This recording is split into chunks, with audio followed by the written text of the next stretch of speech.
Você conhece a carta que mudou Roma? Imagine a cena. É o ano 57 depois de Cristo. Você está vivendo no coração pulsante do Império Romano. As ruas são barulhentas. Os templos são grandiosos. Para onde quer que você olhe, o poder de Roma está em exibição.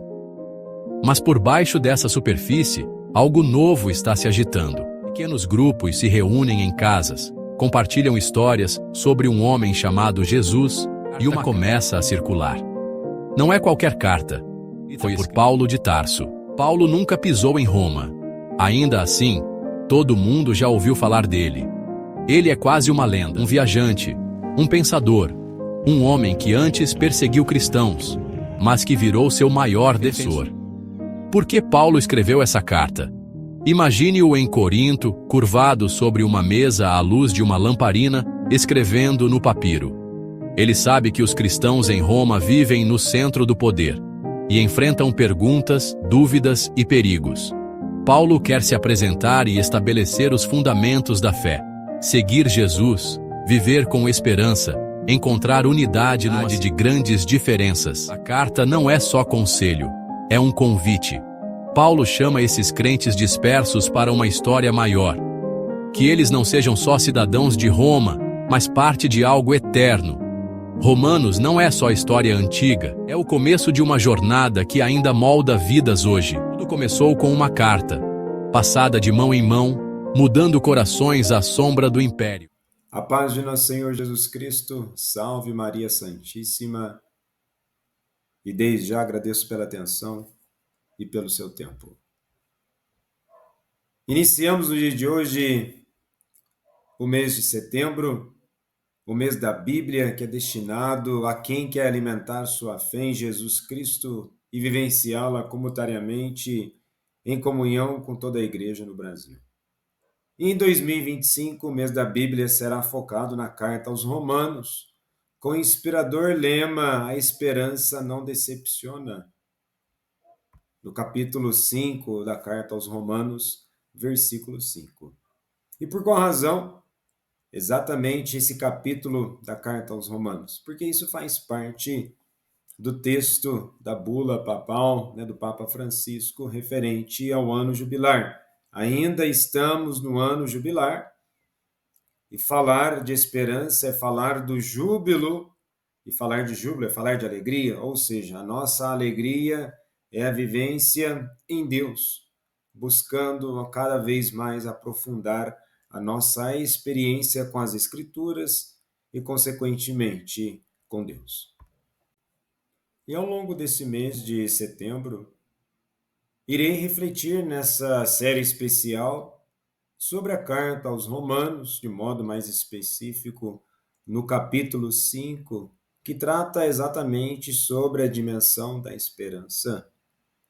E é interessante que nesse capítulo, como iremos ver, que a esperança ela não é isenta de tribulações, de desafios, de provações. A esperança, ela faz parte da vida do ser humano, mas não é algo distante da realidade. Tal esperança em nosso Senhor Jesus Cristo vem mediante os desafios da própria vida.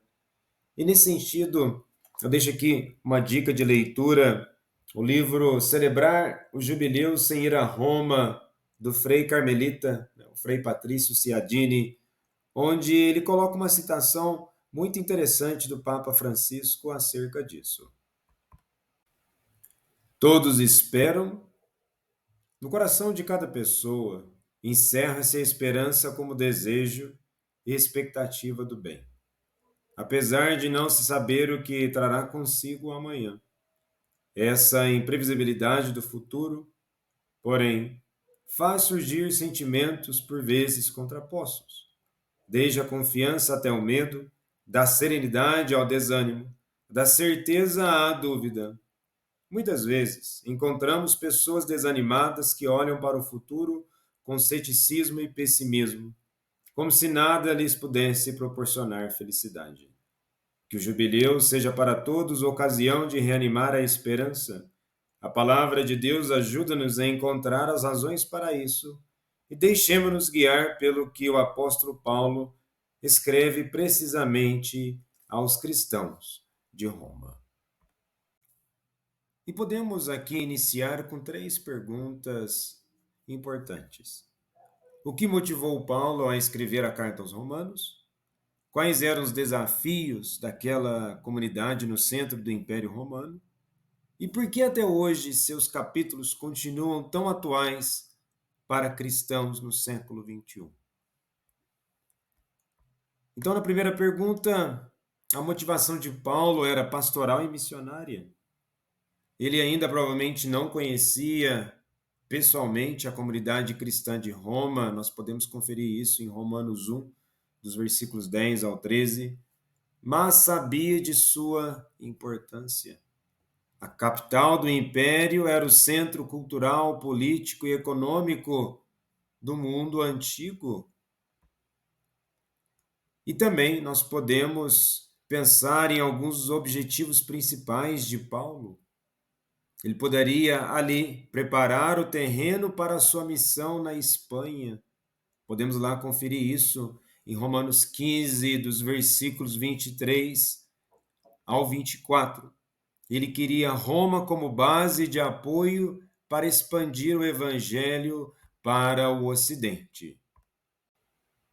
O segundo objetivo, unir os judeus e gentios.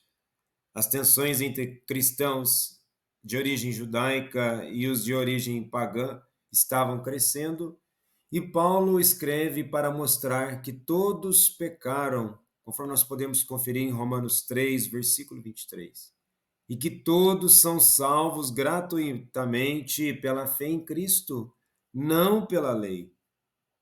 E o terceiro objetivo, apresentar o coração do Evangelho, a salvação pela graça, mediante a fé, não por méritos humanos, conforme nós podemos conferir em Romanos 3, versículo 28. Paulo sabia que Roma era estratégica. Evangelizar bem aquela comunidade significava irradiar o evangelho por todo o império e do império para o mundo todo. A resposta à segunda pergunta inicial, quais eram os desafios daquela comunidade no centro do império? A comunidade cristã de Roma vivia entre a fé e a pressão cultural. Alguns dos principais desafios, uma perseguição velada, embora o grande incêndio e as perseguições de Nero fossem posteriores, por volta do ano 64, já havia hostilidade com os cristãos. E eles eram vistos como uma seita suspeita. E há também ali divisões internas. Os judeus cristãos que haviam sido expulsos por Cláudio e agora retornavam, conforme nós podemos conferir em Atos 18, versículo 2. E conviviam com os gentios convertidos. Isso gerava conflitos sobre a observância da lei, alimentação e costumes, conforme nós veremos em Romanos 14, dos versículos 1 ao 23.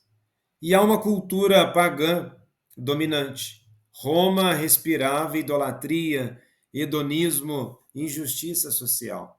E os cristãos precisavam viver como luz no mundo, conforme nós podemos ver em Romanos 12, versículo 2, sem se conformar com a lógica do pecado.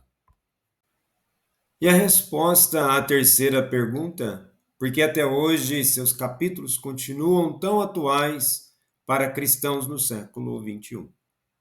A carta aos Romanos é atemporal porque fala do coração humano e do plano da salvação de Deus. E há algumas razões para a sua atualidade. Entre elas destaco o problema do pecado permanente, onde Paulo diz: todos pecaram e estão privados da glória de Deus, conforme nós podemos conferir em Romanos 3, versículo 23. E o ser humano na modernidade, mesmo com avanços científicos, continua lutando contra o egoísmo, injustiça, vazio espiritual, as mazelas do mundo, o mundo ainda repleto de guerra. Temos também a busca por sentido e salvação. O mundo de hoje procura respostas em ideologias, consumo e prazeres, mas só Cristo oferece a verdadeira libertação. E Paulo proclama: Nada poderá nos separar do amor de Deus em Cristo Jesus, conforme nós podemos conferir em Romanos 8, versículo 39. E Paulo apresenta um chamado à transformação. E hoje, em um tempo de relativismo e superficialidade, o convite de Romanos, capítulo 12, versículo 2, ressoa forte. Não vos conformeis com este mundo, mas transformai-vos pela renovação da mente, para que possais discernir a vontade de Deus. E também ele aponta para a unidade na diversidade. Assim como no primeiro século, hoje a igreja é chamada a ser uma só, superando divisões culturais, sociais e teológicas. E nesse sentido, a carta aos Romanos continua sendo um mapa espiritual. Mostra onde estamos, pecadores, quem nos salva, Cristo, e como devemos viver no Espírito. A carta aos Romanos assinala uma passagem decisiva na atividade evangelizadora de Paulo. Até então, desenvolveu-a na zona oriental do Império e agora espera-o Roma, com tudo o que esta representa aos olhos do mundo. Um grande desafio que há de enfrentar em nome do anúncio do Evangelho, o qual não conhece barreiras nem fronteiras. E a igreja de Roma não foi fundada por Paulo, mas ele sente um vivo desejo de chegar logo em Roma para levar a todos o evangelho de Jesus Cristo, morto e ressuscitado, como anúncio da esperança, e dessa esperança que realiza as promessas, introduz a glória e não desilude, porque está fundada no amor.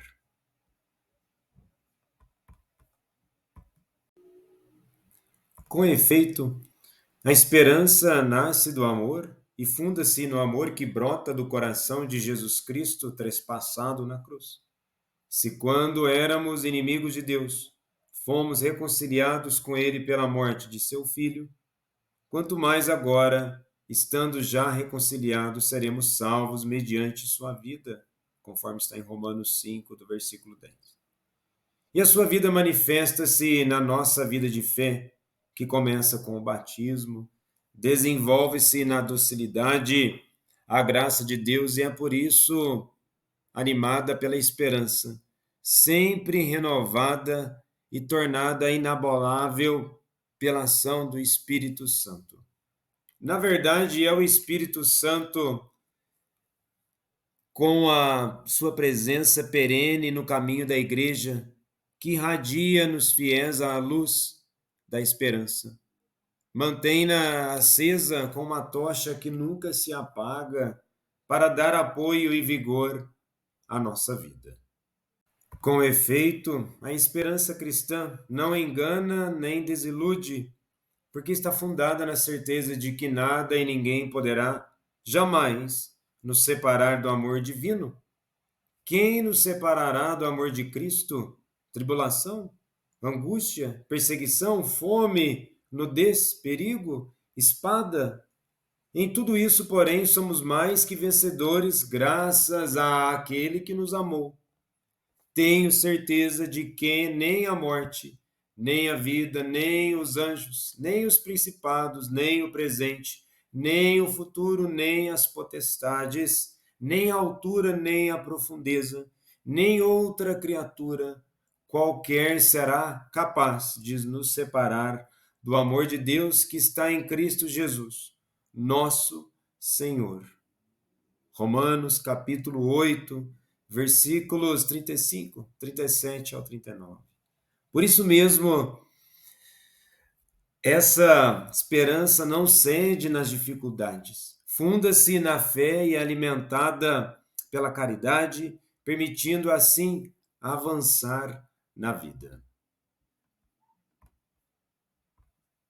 A propósito disso, escreve Santo Agostinho: Em qualquer modo de vida, não se pode passar sem essas três propensões da alma: crer, esperar e amar. Nesse sentido, a carta aos Romanos nos traz uma dimensão de crença, não apenas crer pelo mérito hábito de uma tradição, crer enquanto verdade de fé. E se acreditamos nessa verdade de fé, iremos esperar. Não é uma esperança de ilusão, não é esperança de coisas distantes da vida, mas uma esperança que nos comunica e nos leva a uma realidade maior. E a realidade maior nos traz a uma dimensão do amor. O amor ágape, que não é simplesmente algo para si, comunica com si mesmo, mas transborda em comunicação com o próximo.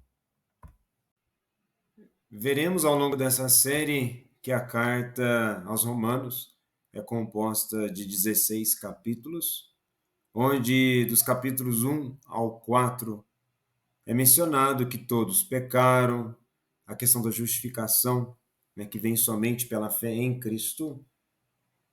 Depois, dos versículos 5 ao 8, onde Paulo menciona que a graça supera o pecado e vivemos no Espírito como filhos de Deus.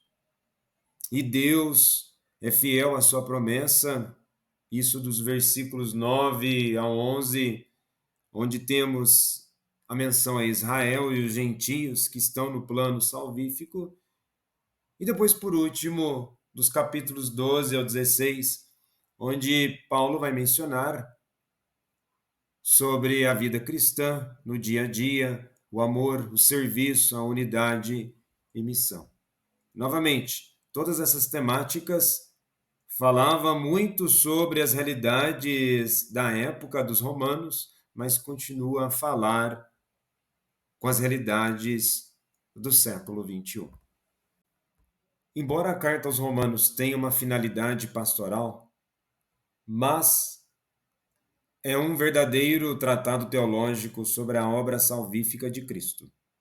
E seu estilo exegético combina rigor argumentativo, uso das escrituras do Antigo Testamento e profundidade espiritual.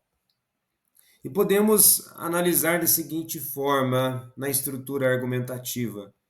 Há uma lógica jurídica e retórica.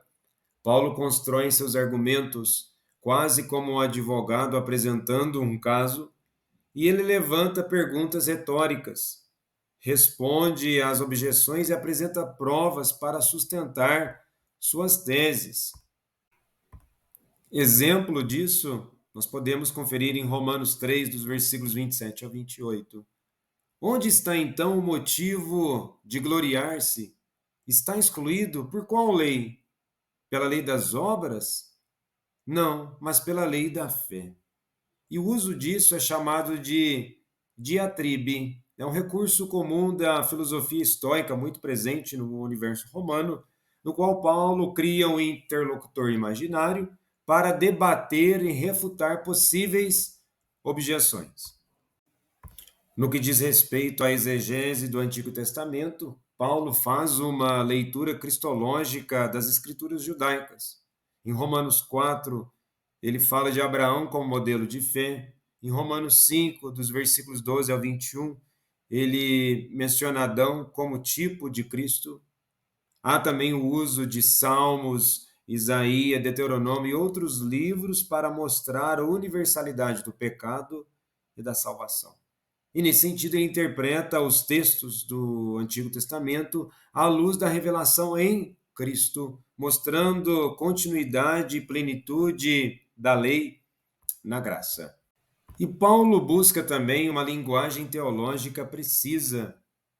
Há termos-chave em grego: diaconoisia, a justiça de Deus; a pistis, uma fé não apenas como crença intelectual, mas em entrega confiante; a charis, graça como dom gratuito de Deus; e a soteria, que é a salvação, libertação completa do pecado e da morte.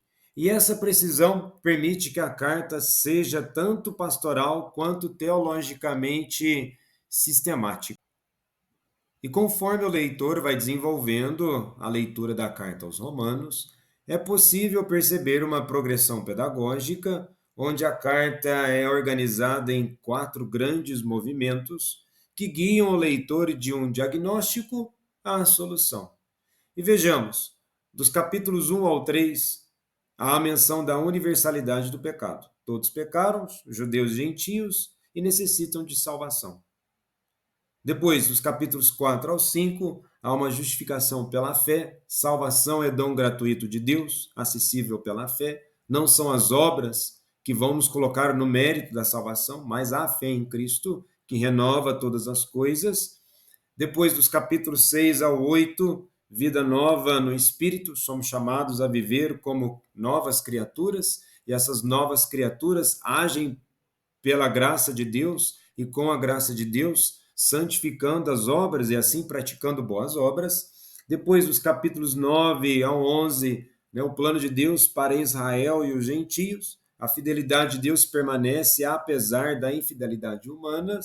E depois, nos capítulos 12 ao 16, exortações práticas da vida cristã em comunidade, marcada pelo amor. Nesse sentido, toda essa dimensão ela é pedagógica. E também é perceptível na carta elementos estilísticos marcantes. Há várias antíteses: pecado e graça, lei e fé, carne e espírito. Também traz imagens vívidas: morte e ressurreição, escravidão e liberdade.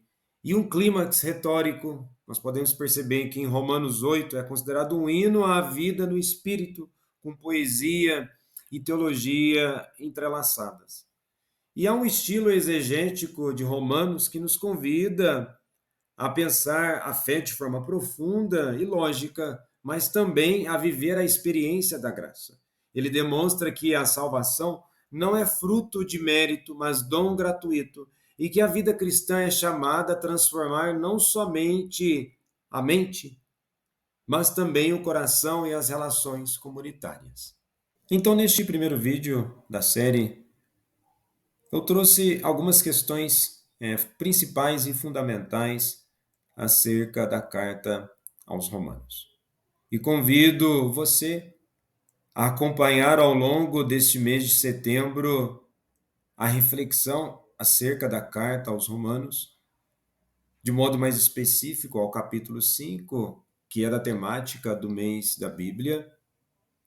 Também convido a você, caso ainda não seja inscrito no canal, inscreva-se, compartilhe com outros amigos, deixe aí seu comentário, tudo isso é muito importante para a continuidade desse projeto de evangelização.